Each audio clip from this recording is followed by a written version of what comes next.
After decades of work with ethnic minorities, Nadine Maenza is an expert in chronicling the quest for religious freedom in the Middle East. Her updates from northeast Syria have told an inspiring story of Kurdish communities and others creating a multi-ethnic, multi-religious democratic government. Here's our conversation about a historic recent development with the Kurds and the new Syrian regime. Nadine Maenza, the president of the International Religious Freedom Roundtable, thanks for joining us. Just days ago, General Maslum Abdi, the head of the U.S.-backed Syrian Democratic Forces, he controls much of northeast Syria. He signed an agreement with President al-Shara of the interim Syrian government. Before we talk to you about that agreement, can you explain to people what's happened in northeast Syria in the last 12 years or so? And what kind of government is there? Right. So as the Syrian Democratic Forces were the U.S. partners in the fight against ISIS. And of course, these legendary battles, they went city by city and they pushed ISIS out of those cities. But the untold story is they also empowered the local communities to set up self-governance, empowering them to do it themselves, including all religious and ethnic minorities. So what this has done is set up these institutions, these governments, local governments throughout the Northeast that have really transformed the society, changing the religious freedom conditions, and really building this peace and stable place, except for the outside threats they face, of course. You've been in touch with the people there. What is this new agreement? Yeah, so this new agreement is really an agreement to agree, but it has some very important points. I think one of of course, the very first point of the agreement makes it clear that everyone should have rights, including regardless of their religion or ethnicity. And of course, I'd expect an agreement to come out of northeast Syria like that. It also is the first time that Kurds have ever been mentioned in an official document of having citizenship.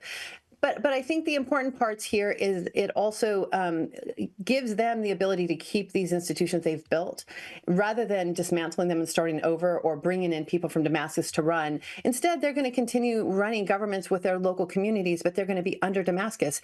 The SDF, the Syrian Democratic Forces, are not going into the military individually. They're going in as a group, but they will be securing their own communities. So they'll become the local police for northeast Syria. So this is a way that they can keep moving forward with what they've done in northeast Syria, but also be a part of the country of Syria. Yeah, you've been in touch with many of the leaders there. What are they telling you? Yeah, everyone is surprised and excited by how quickly this moved. Lots of questions about what it looks like from other leaders in northeast Syria because it happened so quickly. It appears that there were discussions were made public, but after the violence in the coastal regions, al-Shara sped everything up, and I think they saw an opportunity to close the deal quickly. And so it all happened quicker than most people expected, even than they expected. But it actually gives them a huge advantage. And it's important to note right after this, the next day, an agreement similar was made with the Druze in southern Syria. So it looks like al-Shara has backed away from his initial demands that everyone fold into the government and actually coming in the way that they're built in order and to provide their own protection, which I think is a good model for all of Syria. On the other hand, Nadine, some are deeply concerned about al-Shara, his past with Islamist groups like Jabhat al-Nusra and ISIS. Can he be trusted? Right. Well, I think the point is you trust no one in these areas, I think is how they pretty much function. And so the way that this deal is set up is it doesn't really require trust as much as at any point in time the Northeast can pull out of this deal. So they haven't made a promise to forever be a part of the government. There's been horrific scenes of a massacre in Syria, mainly on the western coast. What's the latest and how can people pray? Well, we're still seeing violence happen, although it's certainly not as widespread as it was several days ago. People are very scared that we're hearing gunmen still going through certain villages, especially in the Banya area.